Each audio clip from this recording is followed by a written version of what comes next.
Caroline, a couple of housekeeping items. Because there are so many, I believe we have over 140 people that are joining us today on this mastermind. Make sure that you utilize the chat. You keep yourself on mute unless contributing or answering a question. And the third biggest rule is to contribute. So we built a fantastic community through MAPS and MAPS operations and you all as leaders. And we're so excited to have you. So please contribute your thoughts of family reunion, what you took away, and definitely from your perspective, how you can implement it. Was he able to check the water thing? And really quick, if you guys can mute yourself if you're not talking, because there's so many people. We're expecting over 100 plus people here. Monica, dear.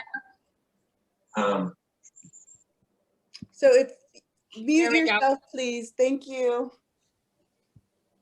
All right, Caroline, you're going to kick us off. What was your biggest takeaway? Wow. Okay. I opened my mouth and here we go. Well, first of all, I want to say everyone in Texas, thinking of you, my heart goes out to you. I'm really deeply concerned for everyone who's without power. And just thinking about how this big event was hosted in Austin, there were some technicalities and that this community was really supportive through all of that was really remarkable, and that we're doing this virtually. I joined Keller Williams right after last year's family reunion. So great job on making that transition in these tough times. So I wanted to say, as a member of the Heartland Social Equity Task Force, I really loved that conversation with Gary. And I think Gary, as a true leader, and the humility he showed as an incredibly influential white male, and to have a very open conversation with two Black agents and talk about the challenges and systemic racism, for me was really powerful. And can be an uncomfortable conversation, but as this industry has really faced some systemic issues in segregation and discrimination, I think it's really important that we are at the forefront of a conversation about changing things, and seeing the discomfort and kind of working through some of that was really genuine. And that's the kind of conversations that need to happen until we get to the other side of fixing a system that's been not serving everyone for a long time. So that was, like, from the heart, one of my biggest takeaways. Incredible aha. Couldn't say that in most. And thank you for your contribution there. And you guys, seriously, like, what is happening here in Texas is like, to see how our company has just continued to pivot and do the right thing, and not only have those tough conversations like Carolyn was talking about, the fact that we were hosting something worldwide. There were over 50 countries here, and Austin was the hub. And it is cold, I'm not gonna lie, it is cold here. And we've been just seeing how everybody collectively as a team, I mean, has come together and pulled together. If you're anywhere sunny and you're wondering, why is it glitching? Why is it glitching? Well, because the hub is here of our technology company. And to see what our leadership has done to still pull this off, like, how many registrations, guys, were there? Was it over 50,000 attendees? Like, boom. So Thank you for that. Okay, I'll be quiet.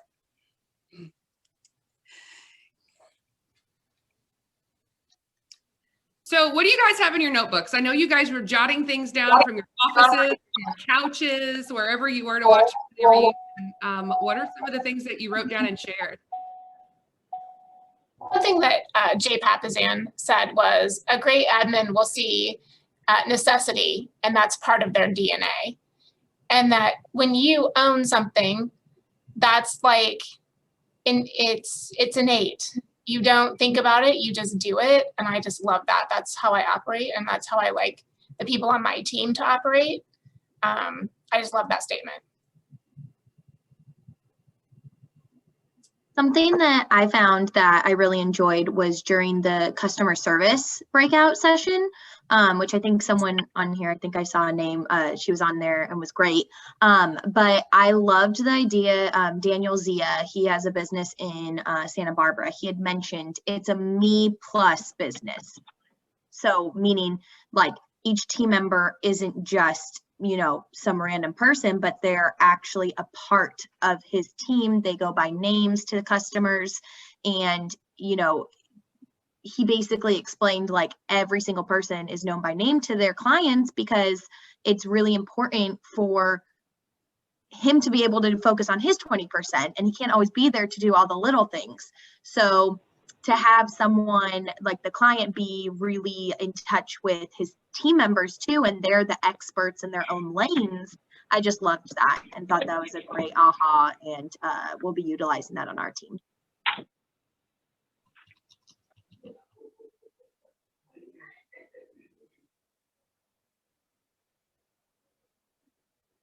My big takeaways, the next book I'm going to read is going to be The Color of Law. And then I was in one of the leadership breakout where they talked about making sure that, you know, you're not treating everybody the same. You're treating everybody based on what they need, like in terms of your team. And I felt like that was just a really good reminder, as well as in listening to Gary. Like, I'm now going to go to our team and ask all of them, like, what is your freedom number? And sorry, Megan, I probably should have been doing this before, and it just hit home today. So yeah, that's going to be my big thing, is I want to sit down with our team members and figure out, like, what is their financial goals. So I may know what their big why is. However, I don't necessarily know what they need financially to get there. I love that, Elizabeth. And are you also going to be having those conversations with those people that are in operations on your team? Yes. Yep. Yeah. Yep. How And that was one of the big things I thought about today too, is the fact that this needs to be not just a conversation I have with the agents, like, because I know that that's where we have most of our conversations about, like, what do you need to earn and all of that. However, it needs to be done with the operations team too, so we can make sure that everyone on the team is, you know, achieving their big why. I want to shout out Miss Tracy, who's on here. Don't kill me for calling you out. She was on the panel with Papasan Group, and talking about the 12-week year and how we've incorporated through Coaching Trace, like your personal goals and how that's rolled over to your team. I don't know if you guys were able to see that breakout, and forgive me for not having it off the top of my head. Would you mind talking just for a few seconds on how that's personally impact you and what that looks like when you're talking to your operations, Tracy? Yeah, for sure. So it's huge. It's everything. And I think sometimes, as you know, when we're in operations, we don't think big enough. And the 12-week year really puts that in the forefront and says, it really does say, what's your number? What's your vision? Because you can achieve it too. If Gary said something today, if you don't know your number, you'll never have enough. And I have to say, for the past year and a half since I've been working with you, Nicole, like, that has been like front and center. And it's crazy when you focus on that, it truly, truly expands. And I think what has been missing this whole time has been the 12-week year, because you do focus on your financial goals just as much as you focus on like your business goals meet your personal goals. I guess that's how that goes. And you actually feel yourself living in the future. And I think that's huge, because you have to get emotional about it, because otherwise they have what's called, what is that curve? You hit the bottom of it, the emotional cycle of change, right? So unless your vision is really, really big, and unless you feel it, you're not going to make it past the bottom of that curve to actually reach the top and hit your personal, your financial goals, you know, whatever you want in life. So the 12-week year ties it all together. So no longer are you just focusing on business. Really, you're focusing on your personal goals more so than ever, so that you know what you don't want to do and you hit all of your goals you need to hit. Yeah. And Trace, how have you talked to how has that rolled into your administrators as well that report to you? Talk to us about what that looks like. Yeah, so we meet, so actually it's interesting because we're coming to the end of our first 12-week cycle. So it's been like really interesting. We're learning a lot. So we rolled it out as a team, explained what the 12-week year was. There's a book, read it, have your team read it. And then you actually meet with your team, not only about their financial goals, but what other goals are important to them on a weekly basis, and you track them and you score yourself and you have really big conversations. It makes the conversation much bigger. It's not like, well, why didn't you ask for a referral this week? Like, that's not the conversation. It's what's stopping you, from, increasing your net worth by $1,000. Like, what is stopping you, or what could you do? So it's made the conversations a lot more rich, and we can't hold each other accountable. And I think that was huge, like a huge learning experience, especially since the Rainmaker is my husband and I cannot hold him accountable. You can't hold anybody accountable. So accountability is a trait, right? So you have to take ownership. And what this does is it makes everybody commit. It makes them commit. And you're actually helping them hold themselves accountable on a weekly basis. And you literally see their net worth growth as long as their goals being scored and hit every week. It's pretty cool. Pretty powerful. You guys, in our community, people grow into the conversations that, what is the bold law? People grow into the conversations that we create around them. Yes. So we're raising the lid on our conversations in our operations community. There's people here that are growing, like you could say, okay, well, I'm an employee and I don't have the unlimited income. That's no longer an excuse. Like when you create a plan with your coach and you start working through things, it might first start by paying off debt. It might first start by putting some money aside in an emergency fund. Like there's sky is the limit. There, I can count probably about 6 of you guys that are working towards investing and becoming investors as on payroll. It's totally possible. Yeah, for sure. The 12-week year is a total game changer. And all the talk about wealth, it just goes hand in hand. And we're just to give a shout out to you guys, to MAPS. You guys are ahead of the curve. So when we come to family reunion, it's like, we're doing that. That's awesome. And now how can we take it to the next level? So I always feel that way because our inner circle is you guys, and so I'm grateful for that. Thank you. It's our great pleasure.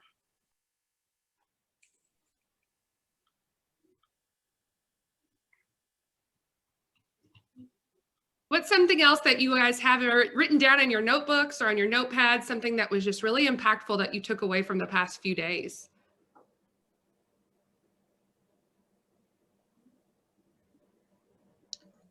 Hey, Nicole, I wanted to say hi from Boise, Idaho. We missed the Zuber group up here. Hello. Hello. One of my favorite things was in the admin mastermind yesterday, the finance group, saying that numbers are the language of your business, so become a student of your business. Sorry, I have construction happening in my house if there's a lot of noise.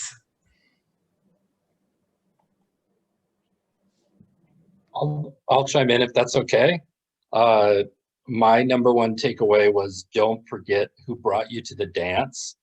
It was the new strategies for winning leads, but just kind of remembering to make sure, like we're doing a lot of more luxury business right now, but not to forget the other facets of our business was just like a really important takeaway, both for me and I also do our team coaching and our 1-3-5s for each of our team members each week.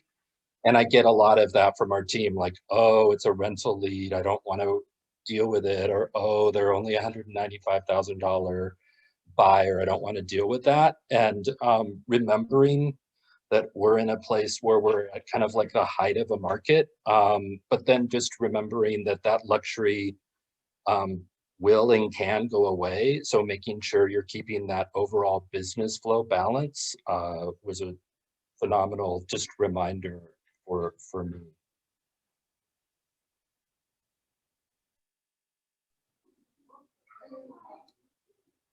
I'm sorry to talk again. I feel like I'm talking too much, but there was, and I don't remember the slide, but Gary and Jay were talking, and they were talking about like the national average of capturing your past clients is 16 or 17%. So they MRE'd it and they said, okay, what would it be if we really focused on your database? And that number went up to like 72 or 73%. And then they showed the growth trajectory. So instead of like 10% growth year over year, it was insane. And so like that was so powerful seeing it right there with the numbers. And they said, hey, this is it's not what's probable, but it's what's possible. So keep that in mind. But if you do the work, you're going to get there. And I thought that was huge because that's what we're all working on, is building these relationships. So I loved that. Tracy, thanks for sharing that. That was actually the biggest thing that I wrote down, highlighted, circled, because doing the math that our real estate team in 7 years can be completely self-sustainable with making those really small changes. And I don't remember if anybody picked up what was on Gary's shirt. Basically about making big changes. It's about going really small and the very finite things that we can change in our business, which they were referring there to database and loving on our past clients and feeding that database. And that in 7 years, with that trajectory, it's completely self-sustainable. Something else that I thought too along those lines was basically, which I think our agents lose sight of, is stop going off after the business of today and really like that graph and everything. I know a lot of agents just like, well, I need that contract now, and they're neglecting those database calls because, oh no, well, I want to get that business right now. And they're not building up that pipeline to see that massive growth. And I'm seeing it with some of our newer agents, and I'm telling them, like, if you look over time, you really see these agents start taking off after a year or two because they've been cultivating all of this business in their funnel. Imagine if you did that when you first started, how much success you'll be getting now, just like those graphs. And I feel like a lot of agents kind of just, ooh, who's ready now? Who can I help right now? And don't look at the long term.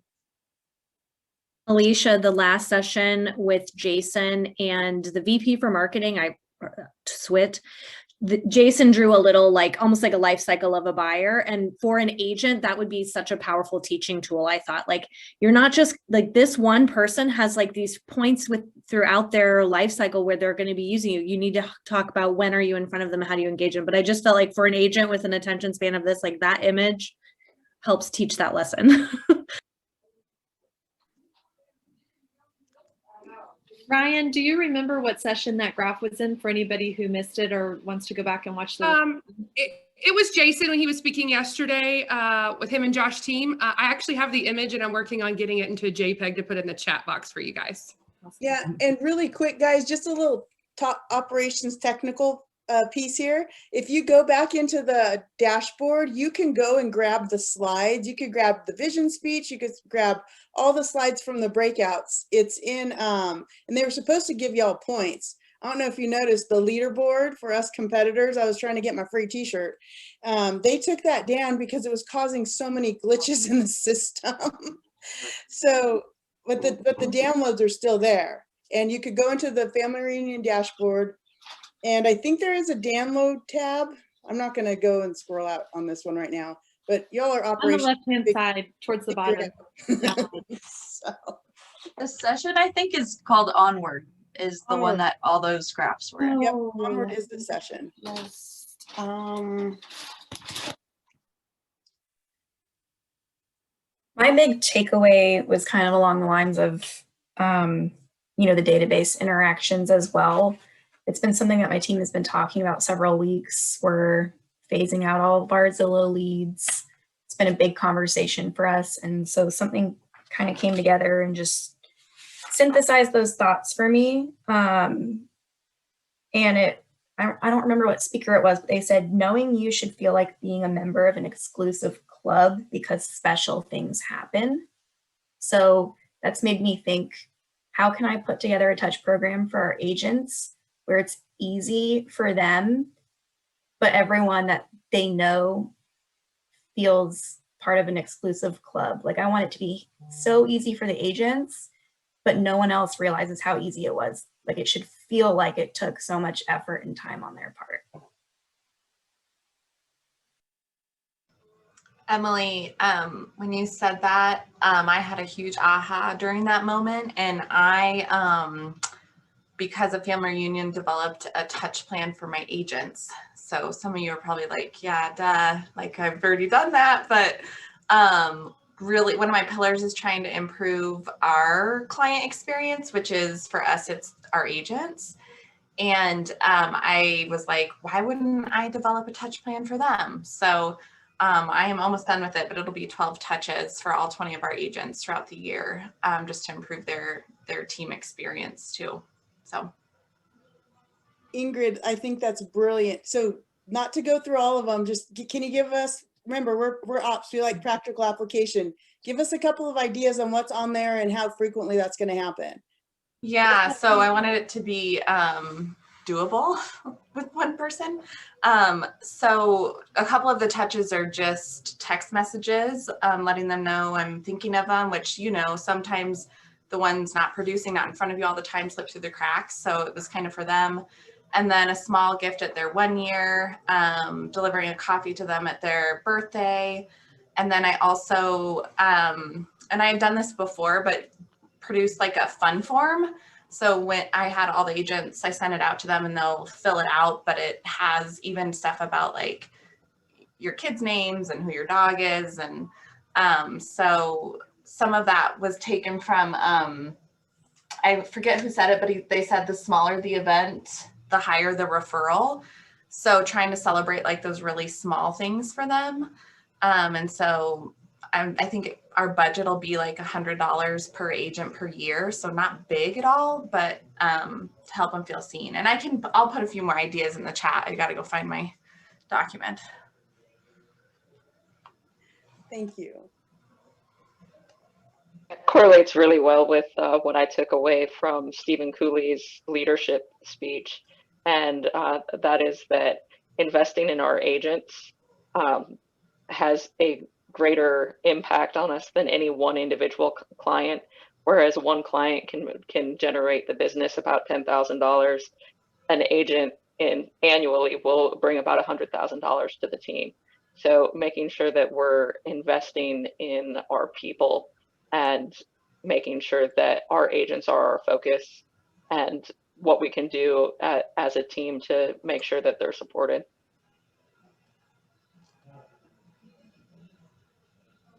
And if I can jump in here, even though I'm late and I need to sing a song in our team if you're late, you know, I'm definitely not giving you Beyonce like the presentations and the breaks in between the family reunion. But for me, the biggest takeaway from the family reunion was the family reunion itself. I have never been exposed on a culture like that before, guys. I'm coming from a very big corporation that it's like having 400,000 employees worldwide. And every time when we had like a meetings and we had like big events like that, everyone felt like disinterested of their job or just being there because they have to be there. It was kind of like one kind of thing of a lingering around, like around the energy. Family reunion, whole different story. This is so much inspiration. I mean, I was just like sitting and I was like, how can I sign on all the sessions? Like, I want to hear more. I want to, you know, I want to dive into it. Like, this is so inspiring for me. I mean, I have never been exposed on a company culture that everyone is like excited for their job, like moving forward, giving you all these brilliant ideas. Like, I have so many takeaways. My little notebook here, it's like full of things. I'll tell you my takeaways in a second, but the whole venue is just so awesome. I felt like, wow, I'm part of this right now. How did I earn the opportunity to be a part of such an amazing, you know, team culture and venue and company culture and care and awesome people? It was just something mind-blowing for me. And then my biggest takeaways, of course, around the database, because, you know, hello, yeah, that's your business. So here is my takeaways. Your business is your database and your database is your business. Probably already somebody else said, anyways, it's my takeaway as well. It is not contact if you can't contact them. So think about your database with all of these missing informations there. When you pull a list for somebody and you see it, it's like, oh, hold on a second, what's going on here? So love that. And then the third thing is like smart business, smart database, and tomorrow's business is more important than today's business. So think about that, like what you're planting today is going to grow up tomorrow. So you need to make sure your business today is setting up to success for tomorrow. I just love that. It was just so many great takeaways, so much inspirations for me, and such a great, powerful people talking and sharing their experiences in a very humanly normal manner, you know, very grounded. It was just awesome. Thank you guys for exposing me on that. So, hey, Julian, that session was smart business, smart database. Absolutely loved it, right? One of the big takeaways I liked was defining business and separating it, right? Yep. From the smart business and a business. Do you remember the example he gave after that definition? I can't recall right now. Can you remind me? Sure can, no problem. So, or anyone else on the call remember that, right? Because it was powerful. And I think a lot of times we hear haven't met, we hear leads, we hear contacts, we hear a lot of fancy KW words, right, that have meaning. And I love the example that the difference between a business and a smart business is, think about a restaurant. Restaurants struggled because they did not know their customer's name. And he talked about when him and his wife would go eat at a place. Yeah, I remember now. When COVID came, or a shift in the market, right, just replace COVID with anything that happens, they couldn't call Julian. They couldn't call Coach Paula. They didn't know those names, right? And it prompted a great question for us to reflect on. Do we just have a business, or do we have a smart business where we know our customers' names, right? Can we? Yeah, I love that, Zach. I was there with you, Julian. Love that session. Yeah, like, come on now, that speaks volumes. Like, think about hospitality. Like, many people in our industry, I feel like you're absolutely right. When we talk about our industry, we're really focused on numbers, because it is super important. Numbers drives the business, right? Like, that's it, like, period. But let's make it more personal. Let's put that touch in there that will make us stand out than the rest of the people in the business. Make us like be this special, personalized, intimate partner, if you wish, that is always there for you to help you out, to move you forward. Hey, my name is Julian. I'm your, I'm going to take care of your processes today, because we want you to reach your goals. And during that process, I want to be next to you step by step and help you out to reach your goals, Zach. And now we're setting up that relationship, and you need to know the name of your agent. Like, same like it was in the story there.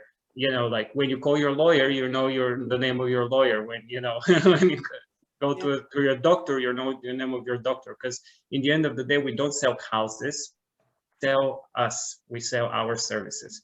So if I want to be successful in my experience, this genuine hospitality of treating people the way how they want to be treated is the key to get to this personalization of the business and making it more, intimate, more, touching and exciting for. Absolutely. Make it a journey. Make it a story. Great points. Yeah.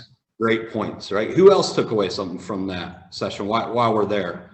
You can hang out there. I was going to ask on there, because we haven't had it come up a lot. We talk about building our database and adding to it constantly and organizing it. But one of the big things that Gary mentioned was that we also need to be constantly pruning our database, getting in there, pruning it back, figuring out it's a living organism, right? And so we're identifying, is this person still qualified to be in this bucket, and get the communication that we have them set up for? Who do we need to move around? And I wanted to come to you guys and ask, who has a great system for getting in and pruning their database? Do we have a day of the month that we get in there and check on it? Do we have a checklist that we go through to hold our database accountable? And what does that look like? If anybody has anything that they'd like to share, I would love to hear it. My name is Osman. I'm associate broker, Keller Williams Lincoln, and just coming here a few minutes late. I'm not sure we covered things, but I want to address that just a question you have, But a couple of things that I retained here, which I think is very powerful to implement, where you're looking at the the 3 levels of a smart database, where you have the essential, effective, and exceptional. And the essential, the best you get in there, effective when you start communication, and exceptional is everything is automated. I feel automated and triggers, notices and triggers. That means, you're there communicating effectively. And I think at my level, I believe I'm just, I would say, getting into that exceptional level where, I'm watching the database, connecting, putting smart plan and all of that, following up, on a daily basis. So it's important, at least that I'm going to put my biggest takeaway. I'm going to write this on my board and keep it there every single day. As far as updating database, I think it's essential. Without an accurate, well, first of all, from my coach saying that there's no such thing as a perfect database. We have it's the reason why, in fact, it's all dynamic, on a regular basis.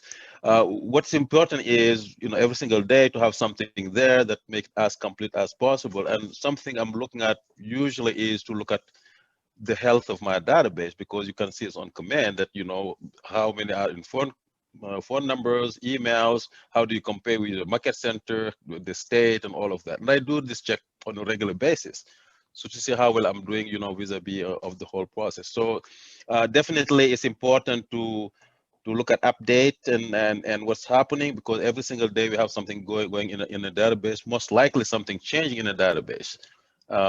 But I think, it's an important item in keeping us grow a business in a way. So love that. So did anybody catch when Jay Papasan said on that same segment, he's like, I get open house invitations from all over the country, and I just only happened to open the ones in Austin. I was like, oh, that's good. And for all of you that coach with me, I require you're on I'm on your 36 touch, because I want to come in as a consumer to help you improve. And that doesn't mean remove me, and be mindful, like, how intentional are you with your database? How much do we know? And then those rules, grab that slide from that. And my power was going in and out, so I'm going back and watching it.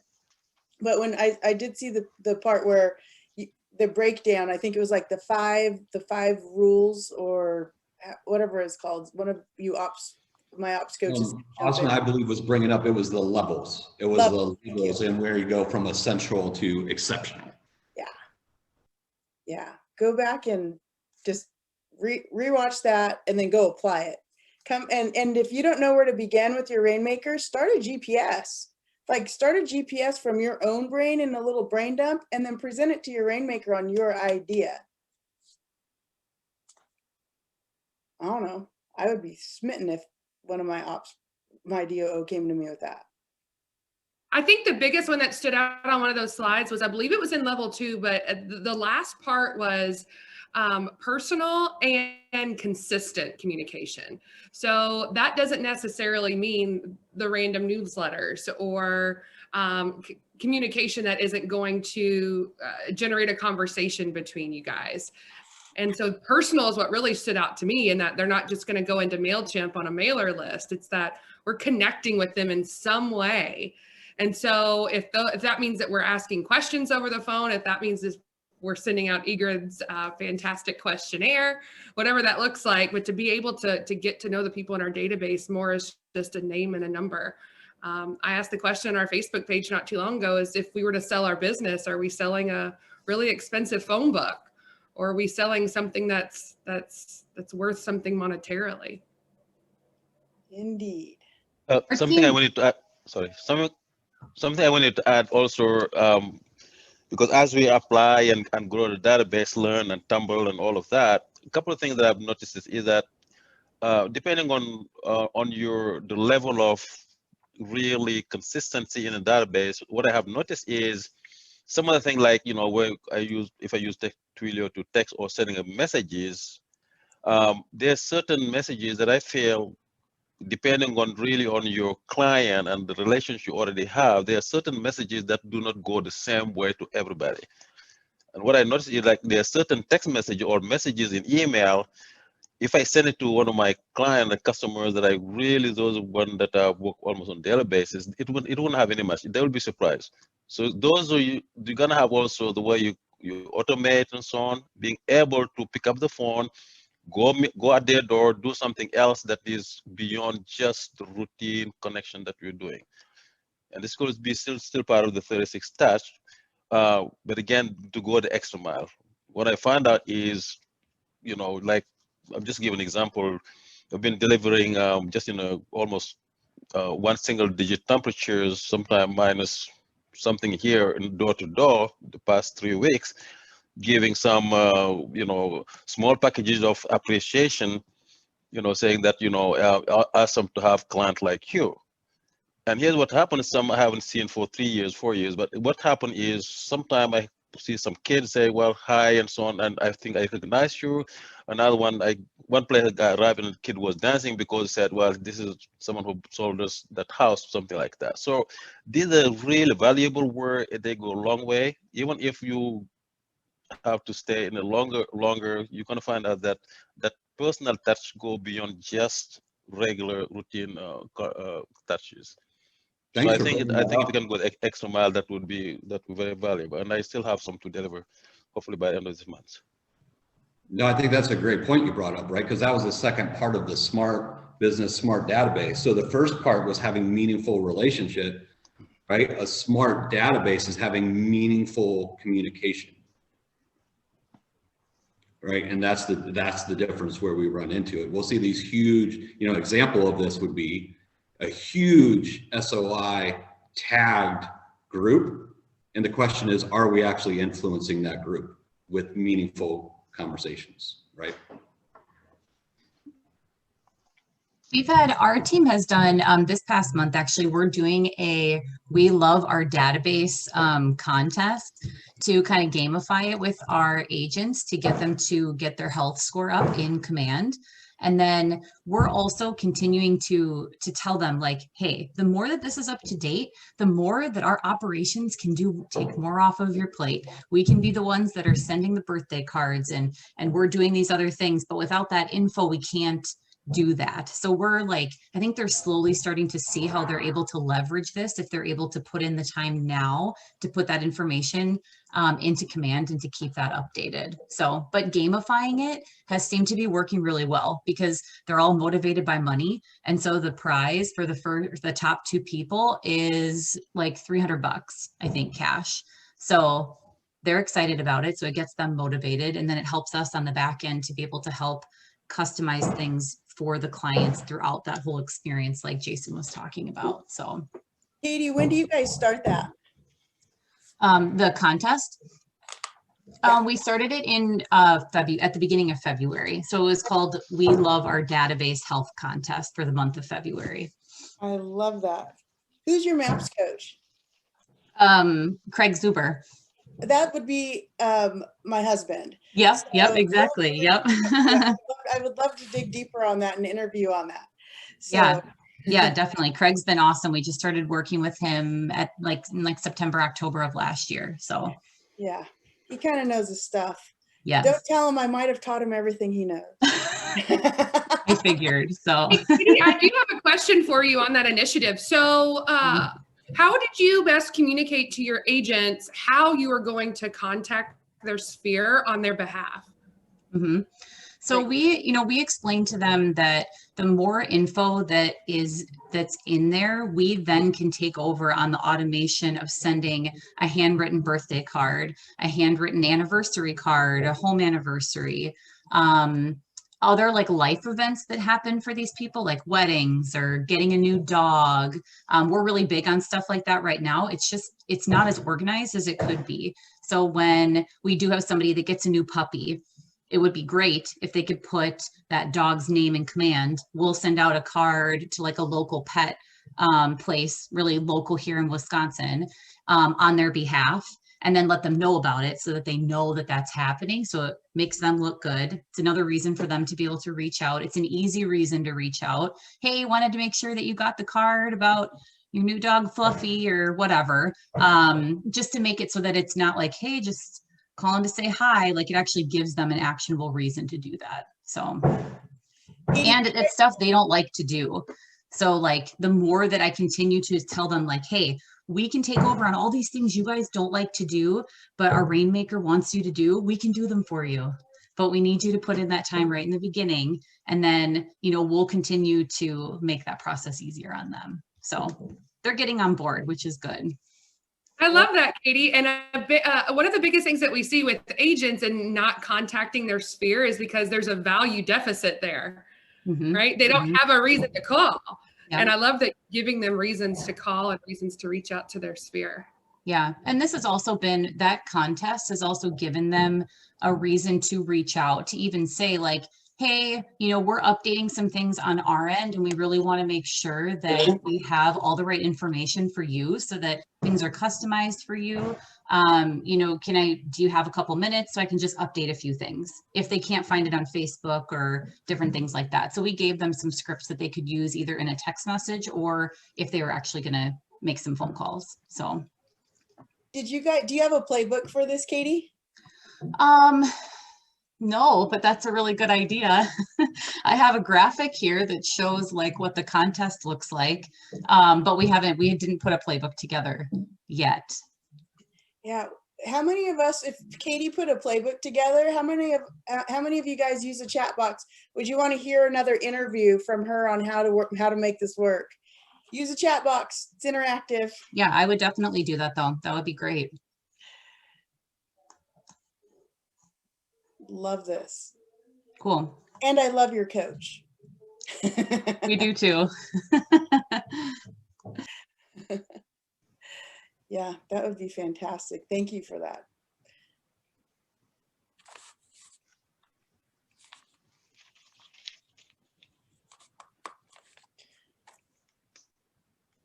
All right, guys, with the time we have left, what else? We're covering some good stuff here. I was going to say too, in addition to that 30, like contacting your database, 36 touch, we have a spreadsheet that we use around our 36 touch. So we have our events, the mailers that we send out, etc., all planned out for the year. But then in the far left column, we give the agents a reason for why they're reaching out to people. So it'll be like, okay, in Q1, here are the reasons that we're going to be reaching out. We're going to reach out to say Happy New Year. We're going to reach out about our date night event, and we're going to reach out about this other reason. And then in Q2, it's around another event that we have or something else that they should be getting in the mail. So they always have a reason or something to say when they're calling. And I know that's been helpful for them. We split it up between calls in Q1 and Q4, and then text messages in Q2 and Q3 for them. So that way, ideally, our entire database should be touched in that time period then. So yeah, I think you might have a little more of a playbook than you're giving yourself credit for, girl. And let me guess, so your touch plan and the value, so you're saying they have a reason. That's the value, like, well, there's not a value deficiency. There's a very strategic, intentional reason as to why we're going to do what we're doing. So when did you all have that mapped out and figured out for the year? We had, I would say we had the framework for it done at the end of 2020, and then in 2021, probably like January timeframe, we actually completely finalized the full 36 touch and what we were going to say, when we were going to call, giving them the scripts to be able to do it. And then every quarter, then we'll send out an email to them with the text message scripts and the actual like language scripts that they could use when they're making their calls too. So good. So you're try to make it as easy as possible on them. So it's just like a plug and play type of thing. They're not having to think about, what do I need to text or something like that. They have it ready to go. So. And Katie, I'm going to use you as a resource right now, because you mentioned that you use a text message campaign for some of the activities you're engaging in. So I'm working on something right now, and I'm really looking for advice on what kind of text message platform or software you're using to get that done. We have not, we're exploring using a system. We haven't actually like decided on one yet. Everybody has just been like individually texting them from their phone, customizing the message individually. So it's not the most effective thing right now. I think there's definitely a more effective way to do it, but right now we're not quite there yet. So got it. I haven't made a decision on it. It's not like the most important thing for us right now. So it's just not a big priority. Yeah, no, it makes sense. You have the reason and the intention behind how you actually build your strategy. It's so cool, and it's exactly what we learned in the past couple of days. Be very like personable, give them the reason, to speak about something. You always give them a topic. It's awesome. I really love that. Thank you for sharing with us. On texting, there's, for those who are using, I have the like Twilio within Command. I used to do it as standalone. So with integration, I have now, I have not yet canceled outside one, but I have already the subscription within Command. And some of the things that we are not doing, working with my assistant, is we need to work to look at the content of what message is going out. So we may filter those content to target a given group. If you do your grouping your database by tag, whether it's not alphabetical, it could be, let's say, those who are like past client or those who sold me this and that. Based on those, then we can cater those content so that when you send it, it makes sense. Because not every text is going to have the same message to the same client. So Twilio, we're using that. I tested, I put myself as recipient. I must say, when I run one or twice, the messages I see, I could have done better because to target myself. So it's not, the system will do their job, but you got to make the right content to the right, and that's where we are. So there may be some other ways to do it until I get it completely, figure out content, all of that. I'm still going to do massively manual, and that makes sense because the manual one is really very personable, and you're going to feel like this person is really reaching in real time, and then they can respond sometime. They respond, they talk, or my this and that. Part of the conversation, just like Facebook, where not just say like, but so you put a comment. Someone has a kid's birthday, said, "Oh my goodness, this is so cute." That's real now. You cannot fake it. You got to make it real. Otherwise, people will know. But every message you have, make it touch them. It know that's real, and people text you. They tell you, I appreciate this and that. But you get referral from it. So you said something. Well, I have my coach is Tyler Estrom. I'm not sure I should have introduced that earlier. Julian, another text platform. You can use Twilio as well if you're in Command, but we've used a platform called TextMagic. Okay. That you can upload a list to, if you have their names, phone numbers, and then just build a template. So we've used it a lot. Nicole and I have talked. We use it a lot for like confirming events that we're doing. So like pie giveaway, like I had a plan of reminder, an email went out for a pickup the week before. We used Slide Broadcast to drop a voicemail reminder the night before the pickup. I sent a text message through TextMagic the morning of pickup. Hey, we're looking forward to seeing you. Hey, Joe, we're looking forward to seeing you from 4 to 6, McLeod Group Network. And then, so that's another platform you can look into. Thank you so much, Anna and Osman. I hope you guys are hearing a theme here. Like, the more you could plan ahead of time to play the game, so you're not having to think about it. Like, many of us are overseeing an entire operation. You're dealing with transactions, paperwork, office supplies, agents, accountability, all those things. And the sooner you can have all of those touches ahead, like what to do before, what to do after, you're just going to now follow the process. So you're not having to think. Like, the goal is to eliminate the thinking, right, Anna? Like, yeah. I mean, we had our 36 touch, a little bit more than that. We planned that out in October. We have that planned because then the intention is, like, if you have a seminar you're doing in January, you need to have lead time to invite people to tell them. So Nicole and I were working through our 36 touch like October, November to have it finalized so that come December when our agents were making their, hey, Merry Christmas, Happy Holidays, and come join us for our seller seminar in January. It was already done.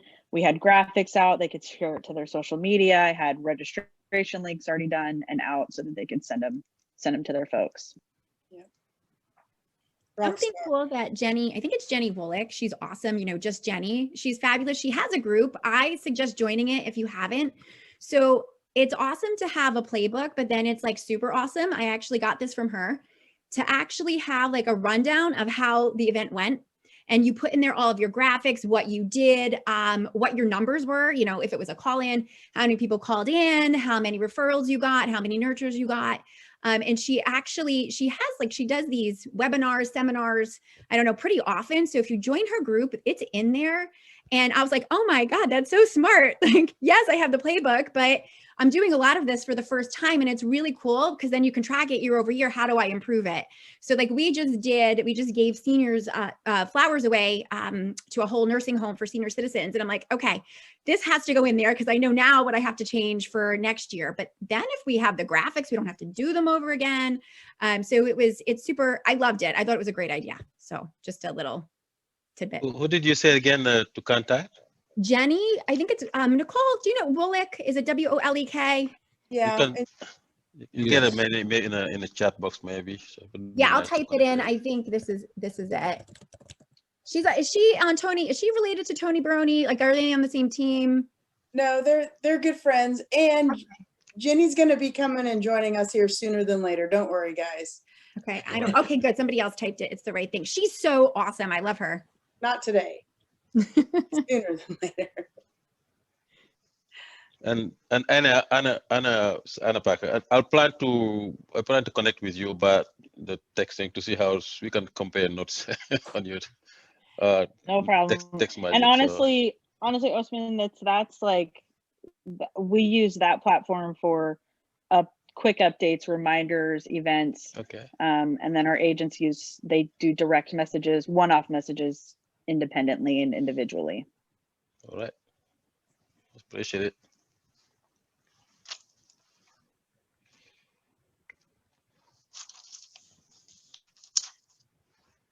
Paula, what else are you thinking?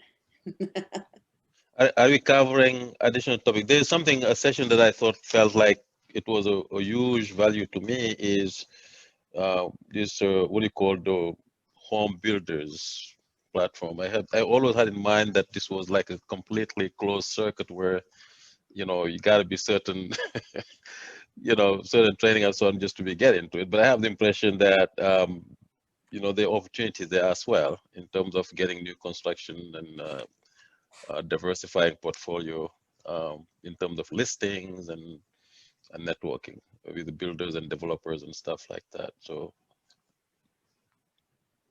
I would like to open up to the group. I think in the final minutes here, I think it's really important that we cover a topic and an idea that Gary has brought up that directly impacts our business. And this idea was around the ecosystem of our business, right? And what are your guys' thoughts around what systems, how that looks in our current businesses when Gary brought up the pre-transaction, transaction, and post-transaction parts of our business? What are your guys' thoughts? What were your takeaways and what were some ideas you got around that?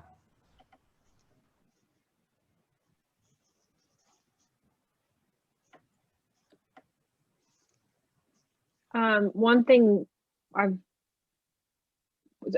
guess first of all, one of my big ahas is the fact that we actually paid for our listing manager to go to family reunion, and she's coming to me with a lot of ideas like, we need to do this, we need to do this, we need to do this. And I can say, that's great, figure out how it's going to be done and then come to us and let us. And so just realizing the talent that we have on our team because she's willing to do that. So one of the conversations she and I have had is some of the stuff for the post-transaction, talking about how, you know, potentially putting together magnets that we can send out to our sphere that, you know, have maybe like an electrician, a plumber, like, here's the number before you need it. Because when you need it, you need it now. type of a thing, as well as maybe like a link to where we'll keep our vendor list. So, you know, anything else, you know, visit our website, get to our vendor list, like something that we can do to provide the value to our clients, like anytime that they need it, and something that will keep, you know, our team's logo right there on their fridge, front and center all the time.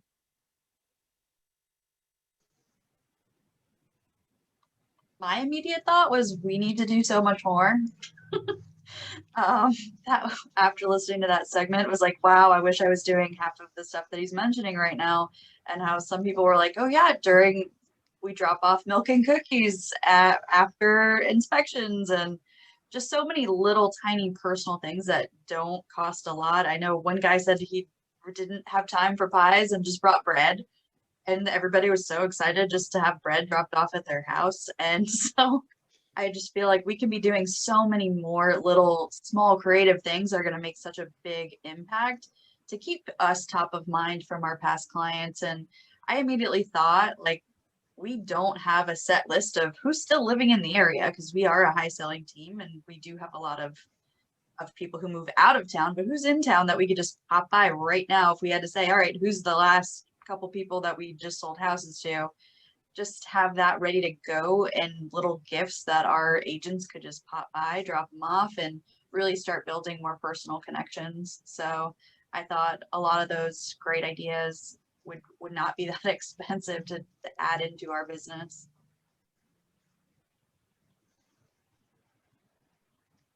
And Zach, when you mentioned the piece that you kind of want to talk about, the pre-transaction, transaction is post-transaction, right? This is the piece of the ecosystem we kind of like discuss a lot, and not we, but it was discussed a lot, and it was brand new for me. So again, I'm exposed to lots of new things that I'm trying to catch up with everything. I'm just overwhelmed. However, that whole idea of who control these processes, pre-transaction, transaction, and post-transaction, and how we can fit into that, for me, that was a mind-blowing. I was like, hold on a second. Why we never told it? Like, I personally, you guys probably think about it all the time, but for me personally, I was like, why I never thought about that before? Like, how, you know, how we're moving forward and what we can, like, for example, for the transaction process, like the actual transaction coordination process, if you want to call it that way, like how we can actually bring value in this process. Because right now for our client, it's like, oh, okay, you know, whatever that comes in, you know, we have our phone calls, but it doesn't bring any extra value. Like, how can we put some value into it? Or, you know, how we can own that process and make it more personable for them, make it a piece of the experience moving forward. It's not just like, all right, you know, you're under contract, great, I'm taking care of your under contract. If you need anything, just call me. Like, how we know what they need in this piece, and how does that work? It's just mind-blowing. And also, I was very interested in, you know, a little deeper here. I'm not sure if even if we have time to discuss that, but how we are controlling all of these pieces together, and how we are protecting these pieces from being taken away from us, if you wish, at some point. Because it sounded like the future, it's like how we are protecting our leads, how we are protecting our database, how we are protecting, you know, our business from infiltrations and, you know, other companies that are creating these services, and they, you know, like coming with, you know, innovation and all of that, you know, to take these processes. So what are we doing to stand out? What are we doing to make it different? I guess that was the questions around that. Yeah, two good reflection points before we take off, and I can pass it back over, right? Two good reflection points for us is, one, our comfort zone in operations is to go to transaction and post. So make sure to focus in on what can we do in pre-transaction and how do we affect that. A good second reflection point is the money we're spending in the programs we use, is that adding to our ecosystem and keeping them there? Or are we creating, right, an ecosystem outside of ours with either the platforms we're paying for or the systems that we're using? another Thank form you of so advice. much. So good, so good. Thank you. Thank you, Zach. And thank you, everybody that has joined us today. The hour went by extremely quickly, and we love to have these opportunities just so that everybody can come together, build community, share their ahas, what they've learned, because we can't be in all places at once. And I know I definitely took away a couple nuggets that I wasn't able to hear over the past few days to be able to pour into our clients. And so we really appreciate all of you. A couple of quick housekeeping items. This mastermind actually occurs every Friday at the same time. And so we are going to send you an invite. And we would love to have you on a weekly basis. And each week is a different topic. I know over the past few weeks, they've been talking about career visioning, hiring and recruiting, and the people that do join these contribute tons to what everybody can have a conversation around and take away. So be sure that you put that on your calendar. And yes, it's weekly on Thursdays. And today it's Thursday. Yep. So yeah, we're good. Connect with your MAPS coach. Hear me off for a minute. Right, Paula? Yep, exactly. Yep, absolutely. And then also Megan put it in the chat box. There are a couple slots left open in the coaches corner. If you are interested in becoming a MAPS client, definitely head over there, have a chat with her, maybe learn a couple things that you didn't know about MAPS coaching and how we can help you grow your business and in your operations role. Take care, everybody. Stay safe. All right. Thank you. Everybody. Bye, everybody. Have a good day.